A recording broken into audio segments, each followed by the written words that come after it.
Prepare yourself for the most impure tale ever to spring from the mind of man. Ang pelikula ay tungkol sa kapalaran ng isang matandang lalaking manunulat tungkol sa kanyang kakaibang nakakalibog na mga kwento na nakakulong sa loob ng 10 taon sa isang lugar na mga baliw dahil sa malalaswang kaisipan at kung papaanong ang kanyang mga nailathalang kwento ay makakaapekto ito sa isang pari at sa isang dalagang labandera. Hello mga kaboso! Welcome back sa Netflix. Ang pelikulang ating matutunghayan ngayon ay pinamagatang Quills na ipinalabas noong 2000. How can we know what it Fiendishly so. A kiss for each page. Nagsimula ang pelikula noong 1794 sa Paris sa isang mental institution kung saan nagtatrabaho noon ang isang magandang babae na nagngangalang Madeline. Siya ay labandera ng mga damit ng mga lalaking may saya doon at isa sa mga pasyente ay ang matandang manunulat na si Marquis de Sade na mahilig sa panunulat ng mga erotikong kwento. Lihim na nagsusulat si Marquis ng kwento at ibinibigay niya ito kay Madeline sa tuwing kinukuha ng dalaga ang kanyang maruruming mga damit. Palihim namang ipinapasa ni Madeline ang nobela sa isang lalaki upang ipaabot ito sa tagapaglathala kapalit ng pera. Pagkatapos nun ay ipinagbibili naman ng tagapaglathala ang nobela ni Marquis sa merkado. Ang pinakabagong naisulat ni Marquis ay isang malaking tagumpay hanggang sa makarating ito kay Emperor Napoleon Bonaparte. Noong panahong iyon ay si Napoleon ang siyang namumuno sa bansang France. Binasa ng punong tagapayo ni Napoleon na si Delbini ang libro ni Marquis at napag-alamang ang kanyang mga naisulat ay napakalaswa at pangmanyakang kwento at ito ay isang krimen noong panahong iyon. Naglabas ng kautusan si Napoleon na sunugin ang lahat ng kopya ng libro at ipapaslang ang manunulat na si Marquis. Ngunit pinigilan ito ni Delbini dahil kung mawawala ang manyak na manunulat, ay mas lalo itong magiging tanyag at maaalala ng mga tao. Idinagdag pa ng ministro na ipadala na lamang si Dr. Collard sa institusyon ng mga baliw upang gamutin si Marquis at patigiling sumulat ng mga nakakalibog na kwento. Sa pagkakataong iyon ay pupurihin ng mga tao si Napoleon, kaya pumayag naman ang emperor. Sa loob ng institusyon ay makikita natin si Madeline kasama ang pari na si Abbe de Comier upang turuan siyang bumasa at sumulat. Mahal na mahal ng dalaga ang pari at ganoon din ang nararamdaman ng pari para kay Madeline. Ngunit hindi niya ito maipagtapat dahil mahigpit na ipinagbabawal sa isang pari na magkaroon ng relasyon sa mga babae. Nang gabing iyon ay ikinuwento ni Madeline sa kanyang mga kaibigan ang tungkol sa mga akda ni Marquis at lahat ay nasasabik sa pakikinig. Tinutulungan ng dalaga na mailathala ang mga naisulat ng matanda dahil para sa kanya ay wala siyang nakikitang kamalian doon. Kinabukasan nang dadalhin na ni Madeline ang mga nalabhang damit ni Marquis ay pinapasok siya na matanda sa kanyang silid. At dahil mayroon namang susi ang dalaga kaya nakapasok ito sa loob. Ipinaalam ni Madeline kay Marquis na ang kanyang huling akda ay isang malaking tagumpay at saka nito ibinigay ang kabayaran para sa libro ng manunulat. Ngunit ibinalik ni Marquis sa dalaga ang ilang mga barya. Nagpasalamat si Madeline at sinabi sa matanda na ang tagapaglathala ng libro ay humihingi pa ng maraming kwento. Ayon naman kay Marquis, ay mayroon siyang bagong naisulat. Ngunit ayon sa kanya ay kailangan nito ng halik mula sa dalaga sa bawat pahinang ibibigay niya. Pumayag si Madeline sa kondisyon ng matanda. Ngunit nang akmang mamanyakin na nito ang dalaga ay nagalit si Madeline at kinuha ang mga pahina sabay layas doon. Pagkatapos nun ay ang pari naman ang nakipag-usap sa matandang manyakol. Para naman sa pari ay kung ano man ang nasa isipan ni Marquis ay kailangan niya itong isulat, kaya pinayagan niya na lamang ito. Ngunit lingid sa kanyang kaalaman ay nailathala na ang mga nagawang kwentong kalibugan nito. Kinabukasan ay nagtungo si Dr. Collard sa lugar ng mga may sayad at nagtungo sa kanyang silid upang ayusin na ang pagpapahirap na parusa para kay Marquis nang magtanong ang pari tungkol dito.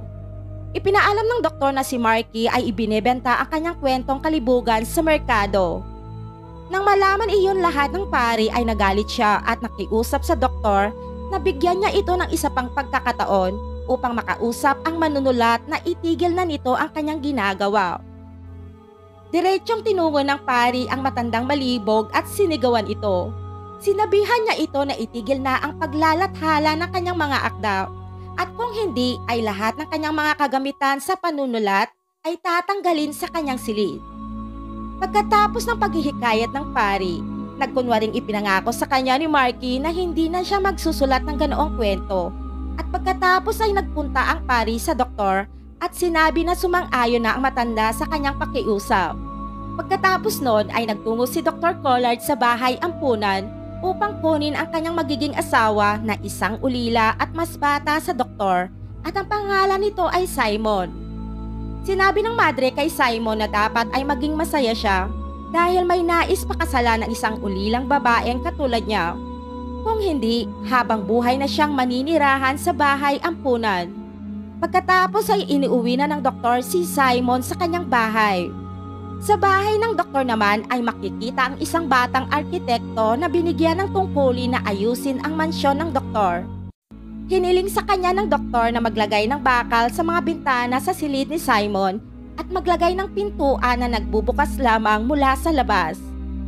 Nang gabing iyon, habang mahimbing na natutulog si Simon, lumapit ang manyakol na doktor sa kanya at pagkatapos ay pilit na inangkin siya nito. Habang lumilipas sa mga araw, kumalat ang balita sa buong lungsod na nagpakasalang matandang doktor sa isang batang babae na kaedad ng kanyang anak. At nang malaman ito ni Madeline ay sinabi rin niya kay Marky ang tungkol dito. Nang malaman ng matandang manunulat ang sitwasyon ni Simon, ginamit niya ang kanyang malikhaing pag-iisip upang sumulat ng isang dula sa sitwasyon ni Simon na dapat niyang gawin kasama ng lahat ng mga baliw. Pagkatapos ay dumating ang araw ng pagtatanghal at maraming tao ang dumarating upang manood ng dulang iyon. Dumating din ang doktor kasama si Simon. Sa dulang iyon ay ipinapakita ang kwento tungkol sa isang matandang doktor na nag-asawa ng napakabatang babae. Nang mapagtanto naman ng doktor na ang buhay niya ang tinutukoy sa dula, ay nagalit ito ng husto at pinauwi si Simon. Samantala, habang mag-isa si Madeline sa backstage, isang siraulong lalaki ang persahang nais na halayin siya. Upang maprotektahan ang kanyang sarili, kinuha ng dalaga ang plancha at ipinukpok sa ulo nito. Nang malaman ng lahat ang pangyayari ay itinigil na nila ang pagsasadula. Matapos noon ay umalis na din ang doktor doon. Ngunit bago ito lumayas ay sinigawan nito ang pari at binalaan kung hindi pa nito kayang ayusin ang problema ay makakarating ito sa batas ng militar. Kinabukasan, nagtungong muli ang pari sa silid ng matandang mahilig at kinuha lahat ng mga materyales na ginamit nito sa panunulat upang di na ito makagawa ng akda na labag sa kanilang batas. Nakiusap si Marky sa pari, ngunit tumanggi na ito. Nagalit ng husto ang matanda dahil hindi na ito makakasulat pang muli. Isang araw, ang kabiyak ng manunulat ay nagtungo doon upang bisitahin ang asawa. Ngunit inilabas ni Marky ang lahat ng kanyang sama ng loob sa asawa. Sa galit ng babae ay nagtungo ito sa doktor at sinabing huwag hayaang lasunin ng manunulat ang isip ng mga taong baliw doon at gawing impyerno ang buhay nito, kagaya ng kanyang naranasan sa buhay niya sa kanyang asawa. Ayon naman sa doktor ay kaya nitong gamutin si Marky, ngunit kailangan nito ng malaking halaga ng salapi na nalikom nito mula sa paggawa nito ng mga nobela. Ang mga perang pinagbentahan nito ay hindi ginalaw ng kanyang asawa, kaya ibinigay ng babae lahat ito sa doktor upang magamot na ang manunulat. Nakaisip na naman ang paraan ng manunulat upang makagawa ng kwento at sa tulong ng buto ng manok at alak, sumulat ito ng buong kwento sa sapi ng kanyang kama at ibinigay ito kay Madeline. Isinulat naman iyon ng dalaga sa mga pahina at ibinigay sa isang lalaki. Nang malamang muli ng pari ang ginawang kwento ng manunulat na naisa publiko, ay pinuntahan niyang muli ito at kinuha ang lahat ng mga kagamitan nito sa kanyang silid.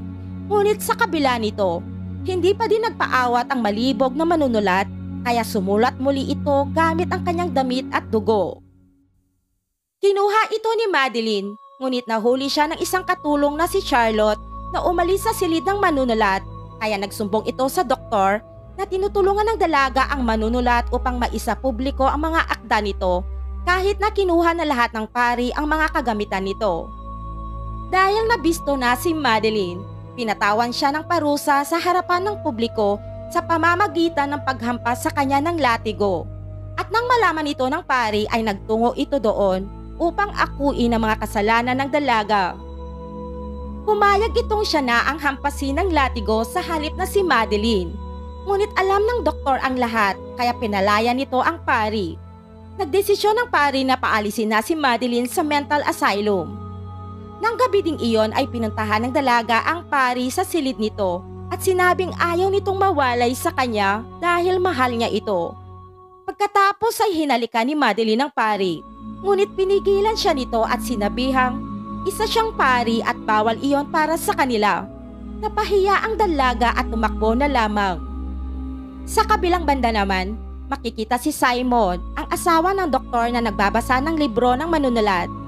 Nalibugan ito kaya nakipaglandian ito sa arkitekto na kasalukuyang inaayos ang kanilang bahay at doon sila nagsimulang magtaksil hanggang sa isang araw ay nagtana ng dalawa. Nag-iwan ng liham si Simon para sa asawang doktor kung saan ininsulto pa nito ang asawa. Nagalit naman ng husto ang doktor at pinuntahan ng silid ni Simon at natagpuan niya ang libro ng manunulat doon. Nang makita ito, naisip nitong naimpluwensyahan ng kwento ang kanyang asawa at doon nag-umpisa na ito sa pagpapahirap sa manunulat upang mailabas ang kanyang galit. Pagkatapos nun, binisita ni Madeline ang manunulat at sinabing pinapaalis na siya doon. Ngunit bago siya lumisan ay nais sana niyang sumulat pa ito ng huling kwento para sa kanya. Ayon naman sa manunulat ay susulat siya ng pinaka-espesyal na kwento sa gabing iyon. Ngunit may malaking problema kung paano niya ito maisusulat kaya nakaisip ito ng paraan. Sinabi ng manunulat ang kanyang kwento sa kalapit niyang manyakol na may sayad at pagkatapos ay ipinasa naman ito ang kwento sa isa pang manyakol na baliw. Dahil sa pangyayaring iyon, sa wakas, nakarating ang kwento kay Madeline at isinulat niya ito sa isang pahina. Ngunit ang kwento na nakarating sa kanya na mula kay Marky ay lubhang nagbago. Nang mabanggit ang salitang sunog sa kwento ni Marky, isang baliwang nagsunog ng kanyang sariling higaan. Doon na nagsimulang kumalat ang apoy sa buong silid. Ang mga bantay ay pinalabas ang lahat ng mga baliw dahil nagkakagulo na ang lahat at isa na doon ang isang higanteng manyakol na lumapit kay Madeline at sa pilitan itong inangkin. Nagsisigaw ang dalaga upang makahingi ng tulong. Narinig naman ito ng doktor at ng assistant nito. Ngunit ipinagsawalang bahala na lamang nila. Narinig din ng pari ang palahaw ni Madeline kaya hinanap niya ito sa buong mental asylum. At nang matagpuan na niya ang silid, ay nakita niyang napas lang ng baliw si Madeline. Nalungkot ang pari sa pangyayari kaya pinarusahan ng gusto ang higanteng baliw. Sinisisi din ng pari ang pagkawala ng dalaga kay Marky kaya tinungo niya ito at ipinaalam sa manunulat. Umiyak ito na mapag-alamang wala na si Madeline at bilang parusa, hiniwan ng pari ang dila ni Marky saka ito nagtungo upang tignan ang labi ni Madeline at doon nakita niyang buhay ang dalaga. Sa kanya ito inangkin ng tuluyan, ngunit nasa imahinasyon lamang pala iyon ng pari na buhay ito. Pagkatapos ay dumating ang isang bantay at dinala ang pari kay Marky na tuluyan ng nabaliw. Sumulat ito ng kwento sa mga dingding gamit ang kanyang ebak bilang tinta at nasa bingit na ito ng kamatayan. Ipinagdasal ito ng pari at hiniling na halikan nito ang krus. Ngunit imbes na halikan ito ay nilunok ito ng manunulat kaya tuluyan na nga itong natsugi. Isang taon ang lumipas at ang bagong pinuno ng mental hospital ay ang doktor at inilibot nito ang bagong paring si Abe Dumopas doon. Ang dating bahay ng mga baliw ay ginawang print house at lahat ng mga pasyenteng may sayad ay sila na ang nagtatrabaho doon upang mailathala ang nobela ni Marky Dusad. Sa totoo lang, matapos mamatay ng manunulat, ang demand para sa kanyang libro ay mas lalong tumaas sa merkado. Ang mga tao doon sa bahay ng mga baliw ay nakakalikom ng pera sa pamamagitan ng pagbebenta ng kopya ng akda ni Marky. Nang matapos mailibot ang bagong pari, ipinakilala ng doktor ito sa dating pari doon na nakapilit sa isang selda kung saan dating namalagi ang manunulat. Mula nang mamatay ang babaeng iniibig nito na si Madeline at ni Marky ay nabaliw na ito ng husto at ngayon ay nais na din itong sumulat ng akta katulad ng isinulat ng dating manunulat doon. Humiling siya ng tinta at panulat sa doktor ngunit mariing tumanggi ito. Nagalit ang dating pari at sinakalang matanda saka na sila umalis doon.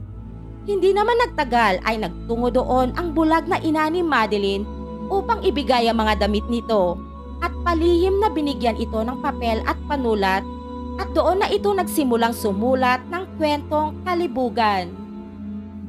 Marami pong salamat sa panonood mga kaboso. Huwag po natin kakalimutang mag-subscribe sa aking channel, like, comment at share na din.